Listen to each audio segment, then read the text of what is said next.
Kia ora koutou, I'm Michael Fletcher and I'm Principal of Chaucer School here in Tamaki Makaurau in our wonderful country of Aotearoa, New Zealand.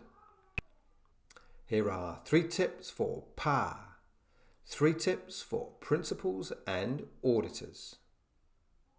Are you kidding me? Don't mention that word around me. Unbelievable. They're the bane of my life. I cannot believe that you're... Okay, calm the farm. Don't tell me to calm the farm. I'm in red brain right now. Unbelievable, I can't believe you. Auditors, Okay, I'm sorry. I just hope these 3 tips help in some small way. I doubt it. Tip number 1. Put yourself first. I recommend this approach. It's audit time, so I need to plan some more tank fillers, as opposed to this approach, which, to be honest, is quite common amongst us principals. It's audit time. Look, I haven't got time.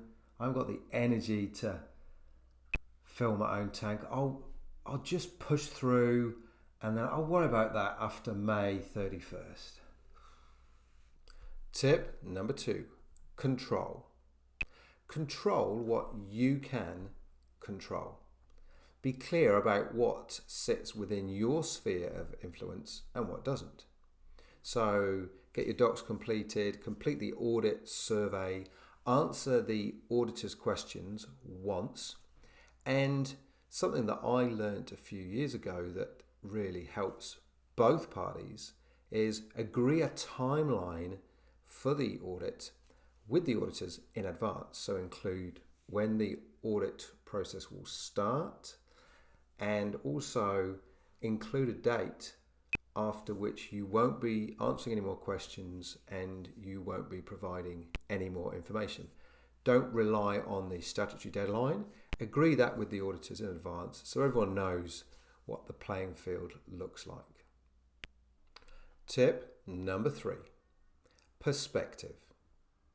As principals, we are responsible for public money and we are ultimately responsible for every dollar that comes in and out of our schools. And I take this responsibility very seriously. However, no audit is worth having a nervous breakdown over. Don't sacrifice your stress levels on the altar of the auditors. It's not worth it. In previous years, our executive officer and I would bust a gut to make sure that we'd completed all the docs, answered all the questions in a timely fashion, and then still end up with a delayed audit report. Or we'd receive a letter from the Office of the Auditor General saying, letter dated 25th of May 2022.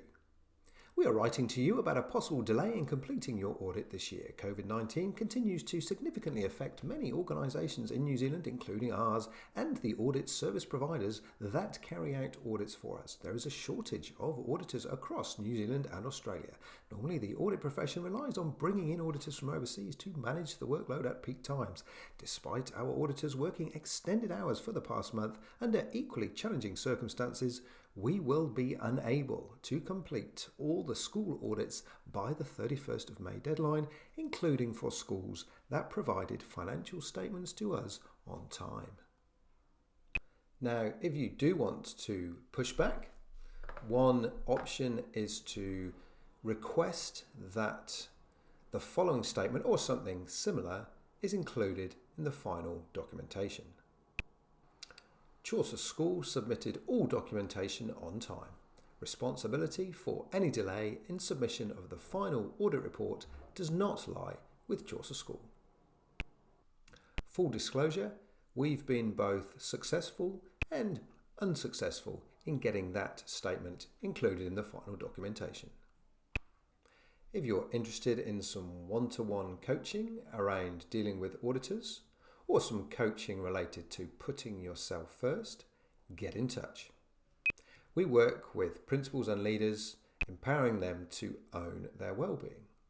We also present to cluster groups and at conferences. If you'd like to hear more, drop us an email. Thank you for watching, and remember to ask yourself,